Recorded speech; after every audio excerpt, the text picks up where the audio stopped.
Apa yang akan terjadi jika seorang dukun nekat melawan iblis samurai yang sangat kuat?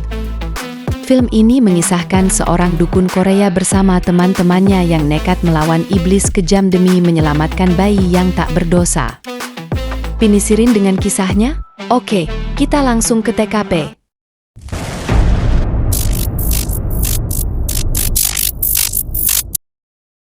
Di awal kisah terlihat dua orang sedang menaiki pesawat. Orang itu bernama Hwarim dan temannya Bong Il.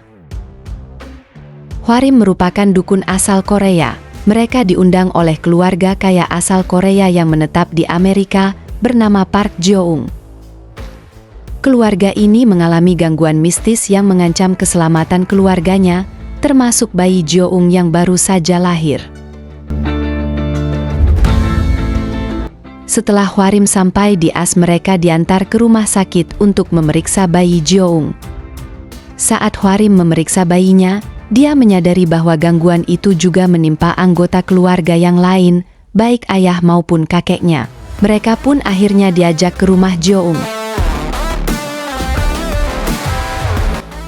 Saat mereka tiba, seketika itu pula Hwarim merasa bahwa keluarga Jo-ung diselimuti hawa kegelapan. Hwarim lalu membeberkan bahwa gangguan yang mereka alami berasal dari roh leluhur keluarganya. Menurut Hwarim, sang arwah marah karena telah dimakamkan di sebuah tempat yang tidak layak. Jo-ung berharap Hwarim dapat membantunya untuk menyingkirkan gangguan roh leluhur yang terus-menerus menyerang keluarganya dan berjanji akan membayar mahal jika Hwarim berhasil. Hwarim pun menerima pekerjaan tersebut. Karena yang akan Hwarim lakukan adalah sebuah ritual pemindahan makam leluhur. Ia bermaksud untuk mengajak kenalan lamanya untuk ikut serta dalam pekerjaan itu. Kemudian scene beralih ke Korea. Yang Geun, seorang pengurus jenazah, bersama Sang Deok, seorang ahli Feng Shui, sedang mengadakan ritual pemindahan makam sebuah keluarga. Mereka berdua terlihat sudah sangat terbiasa dengan prosesi pemindahan makam. Ketika Hwarim sampai di Korea, Hwarim langsung menemui mereka dan menyampaikan tujuannya, di mana ada seorang keluarga kaya yang mampu membayar mahal jasa mereka. Yang Geun pun terlihat senang mendengarnya. Namun, rupanya Sang Deok adalah pribadi yang profesional dan teliti. Dia tidak mudah menerima pekerjaan dari sembarang orang. Jo-ung pun memutuskan pergi ke Korea untuk bertemu dengan Sang Deok secara langsung. Dia berharap pemindahan makam segera dilakukan. Meski ibu dan bibinya jelas-jelas menentangnya, tapi sebagai ayah, apapun akan ia lakukan demi keselamatan bayinya. Jo-ung juga menambahkan bahwa prosesi tersebut sebisa mungkin dilakukan secara diam-diam tanpa melibatkan administrasi pemerintahan. Kemudian Sang Deok ingin melihat makam tersebut sebelum memutuskannya. Makam tersebut terletak di sebuah gunung terpencil yang letaknya tak jauh dari perbatasan Korea Selatan dan Korea Utara. Korea Utara pun terlihat jelas dari gunung tersebut.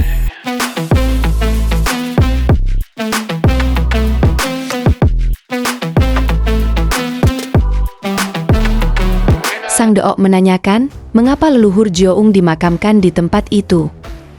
Namun, Jo-ung berdalih bahwa masa itu adalah masa maraknya perampokan makam sehingga makam sang leluhur sebisa mungkin dilakukan dengan sederhana. Yang melakukan prosesi pemakamannya saat itu adalah seorang biksu bernama Gisune. Sang Deok merasa ada keganjilan dari makam itu. Dia mendapati nisan tersebut tanpa nama dan yang ada hanya tulisan deretan angka yang dia yakini adalah sebuah titik koordinat. Tanpa pikir panjang, Sang Deok pun menolak pekerjaan tersebut. Jo-ung dan Hwarim pun terus membujuk Sang Deok. Hwarim mengancam akan mencari ahli Feng Shui lain, dan bersikeras bahwa mereka harus menolong nyawa dari seorang bayi yang tak berdosa. Sang Deok pun terpaksa menerima pekerjaan tersebut. Prosesi penggalian makam pun dilakukan. Nampak pula hadir bibi Jo-ung. Mereka mempekerjakan beberapa tukang gali yang bersio babi. Saat itu juga ritual prosesi penggalian makam langsung dilakukan.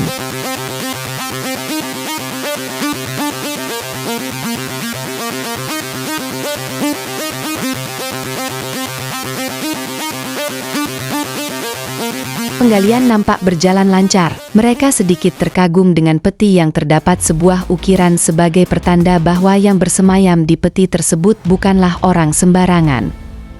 Peti tersebut kemudian diangkut ke mobil untuk dipindahkan ke proses selanjutnya, yaitu kremasi. Mereka pun meninggalkan tempat itu.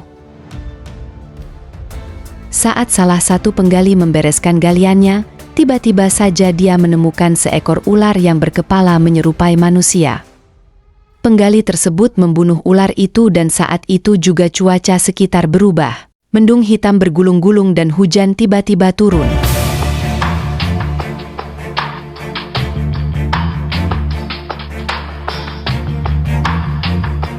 Proses kremasi terpaksa ditunda karena menurut kepercayaan, kremasi saat hujan membuat rohnya tidak bisa kembali ke alam baka. Mereka kemudian menitipkan peti tersebut ke rumah sakit terdekat.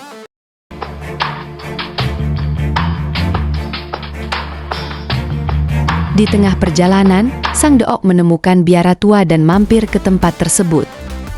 Biara itu ternyata ditinggali oleh seorang biksu tua, yang kebetulan beliau mengetahui silsilah makam yang telah mereka gali. Biksu menceritakan bahwa makam tersebut adalah makam seseorang yang amat kaya raya. Pada masa itu marak terjadi perampokan makam, bahkan peralatan peninggalan para perampok masih tersimpan dengan baik di gudang dalam biara tersebut.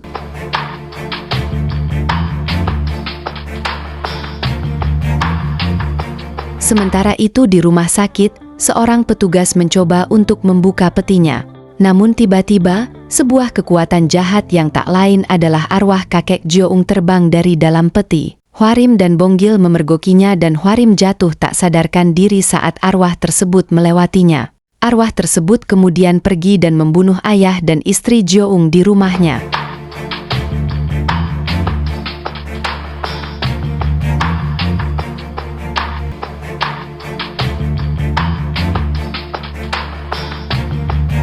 Kemudian Hwarim dan Bonggil melakukan ritual untuk memanggil arwah tersebut agar kembali. Arwah tersebut mengatakan bahwa dia akan balas dendam dan mengajak seluruh keturunannya bersamanya. Dia kemudian menghilang seketika. Mengetahui hal itu, Sang Deok segera mendatangi hotel di mana Jeong menginap. Sementara Jeong sendiri menerima panggilan telepon dari Sang Deok yang memperingatkan untuk berhati-hati. Di saat yang sama, pintu hotel digedor oleh seseorang yang juga mengaku sebagai Sang Deok. Karena panik, Jeong menuruti perintah dari panggilan telepon untuk membuka jendela yang ada di dekatnya. Seketika itu pula, ia kerasukan, berlaku seperti seorang jenderal yang memerintahkan pasukannya. Dia tiba-tiba berkata, berubah memotong pinggang harimau. Di hadapan Sang Deok, Jeong memutar leher sendiri hingga membuatnya tewas. Arwah tersebut kemudian mendatangi bayi Jeong di Amerika dan hendak menghabisinya. Sang Deok langsung menghubungi bibi Jeong untuk mengizinkan kremasi segera dilakukan.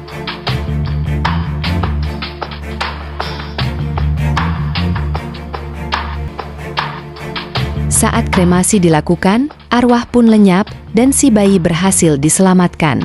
Dengan begitu, tugas Hwarim dan yang lainnya pun selesai.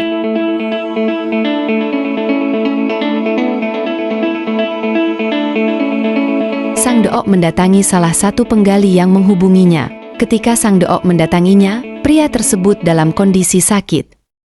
Pria tersebut pun memohon pada Sang Deok untuk mencari ular yang telah dibunuhnya di lokasi galian. Sang Deok kembali mendatangi lokasi galian makam kemarin.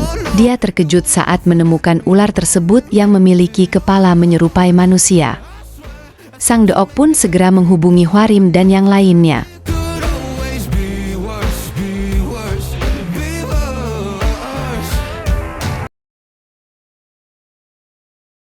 Saat mereka tiba, mereka terkejut melihat Sang Deok menemukan sebuah peti dalam kondisi berdiri di dalam galian makam tersebut, di mana peti tersebut diikat oleh kawat yang sangat kuat, seolah agar tak ada seorang pun yang dapat membukanya. Sang Deok pun memutuskan untuk membawa peti tersebut ke biara untuk dikremasi keesokan harinya.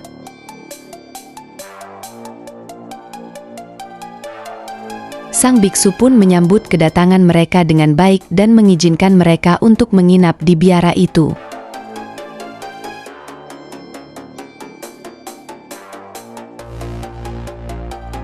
Bibi Jeong pun dikabari atas temuan tersebut. Dia pun tak tahu menahu atas peti tersebut. Si Bibi pun berterus terang tentang siapa ayahnya sebenarnya. Ayahnya adalah seorang pengkhianat yang telah menjual negaranya saat masa pendudukan Jepang. Dan biksu Gisune yang memakamkan leluhur Jeong bukanlah seorang biksu keturunan Korea, melainkan keturunan Jepang.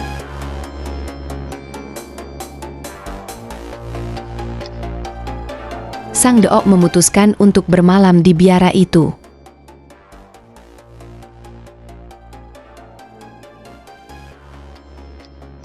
Di tengah malam, Bonggil mengalami mimpi buruk dan terbangun. Dia kemudian berjalan-jalan di sekitar biara dan menemukan sebuah peternakan babi. Sekilas dia melihat sebuah sosok bertubuh tinggi besar sedang membantai babi-babi dan pemiliknya. Bonggil ketakutan dan kemudian membangunkan Hwarim. Mereka kemudian membuka gudang dan mendapati peti tersebut sudah hancur. Bonggil pun bermaksud untuk membangunkan Sang Deok lalu meninggalkan Hwarim seorang diri. Tiba-tiba, muncul sosok tinggi besar berpakaian samurai Jepang muncul di hadapan Hwarim sambil melemparkan kepala pemilik peternakan babi. Sang iblis hendak menghabisi Hwarim, namun Bonggil muncul dan mencoba menyelamatkannya. Iblis itu menusuk perut Bonggil dengan tangannya yang membuat Bonggil roboh. Dia kemudian mendekati Hwarim. Saat hendak menyerang, iblis itu melihat stupa biksu di belakang Hwarim. Dia kemudian merapalkan mantra-mantra dalam bahasa Jepang dan berubah menjadi bola api dan terbang kembali ke galian makam tempat di mana ia bersemayam. Bonggil terluka parah dan dibawa ke rumah sakit terdekat. Hwarim meminta bantuan bibinya dan seorang dukun kecil yang siap membantunya. Mereka melakukan ritual untuk memanggil kembali arwah tersebut.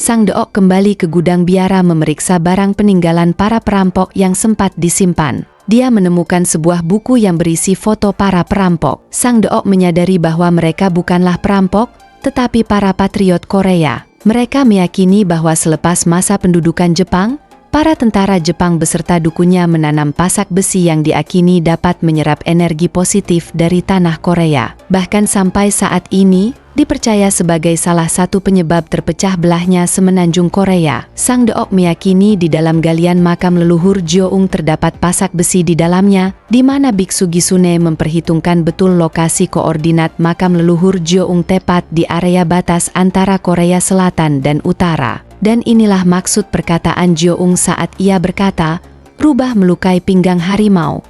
Karena harimau itu sendiri diibaratkan sebagai semenanjung Korea. Sementara ular yang ditemukan penggali adalah siluman ular yang menjadi segel arwah samurai Jepang. Ular melambangkan air, makam adalah elemen tanahnya. Sementara peti mati sebagai elemen kayu, api, dan logam adalah samurai itu sendiri. Sehingga ketika sang ular mati, maka hilanglah keseimbangan 5 elemen, dan terbukalah segel awal yang menjaga roh samurai tersebut.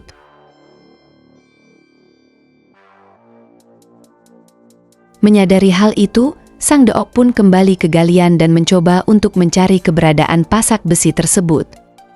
Namun, alih-alih menemukannya, ia malah menemukan iblis samurai tersebut bersemayam di makam tersebut.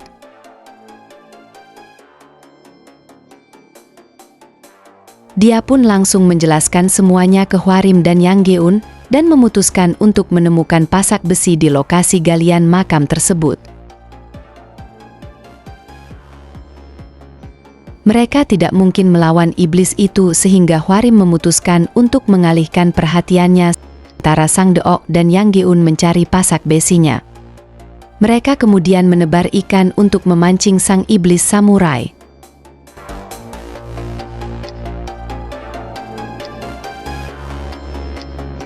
Tengah malamnya, sang iblis pun bangkit dari persemayamannya, mengambil ikan dan memakannya.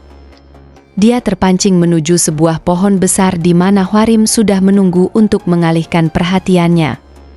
Hwarim berpura-pura menjadi arwah penunggu pohon dan mengajaknya bicara. Sang Deok dan Yang Geun segera mencari keberadaan pasak besi, namun mereka tak berhasil menemukannya.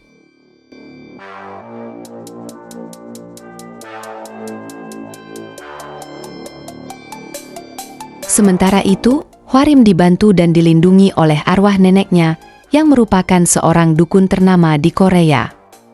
Sang iblis kemudian menyadari bahwa Hwarim hanyalah manusia biasa. Dia kemudian menjadi bola api dan terbang kembali ke makam. Sementara itu di rumah sakit, Bonggil terhubung dengan sang iblis sebagai pertanda bahwa Bonggil berada dalam pengaruhnya. Bibi Hwarim berupaya untuk menjaganya. Di tempat galian, Yang Geun menyerah dan lari saat mengetahui sang iblis mulai kembali. Namun sang Deok bersikeras tetap mencari pasak besi. Sang iblis tiba-tiba berada di hadapannya. Dia pun melukai perut sang Deok dengan begitu parah. Hwarim pun berupaya untuk menyelamatkan sang Deok dengan menyiramkan darah kuda pada tubuh sang iblis. Sang Deok kemudian melihat sebuah kilasan masa lalu, di mana Biksu Gisune dengan menanamkan pasak besi tersebut tepat di dalam jasad seorang jenderal samurai. Dengan kata lain, sang iblis tersebut adalah pasak besi itu sendiri.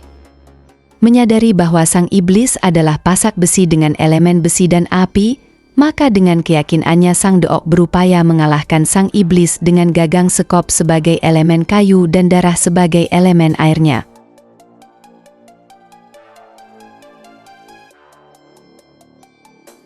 Sang iblis pun berhasil dilenyapkan. Pada akhirnya semua berhasil selamat, sang Deok dengan haru merayakan pernikahan putrinya, sementara Hwarim dan yang lainnya menjalankan tugasnya seperti biasa.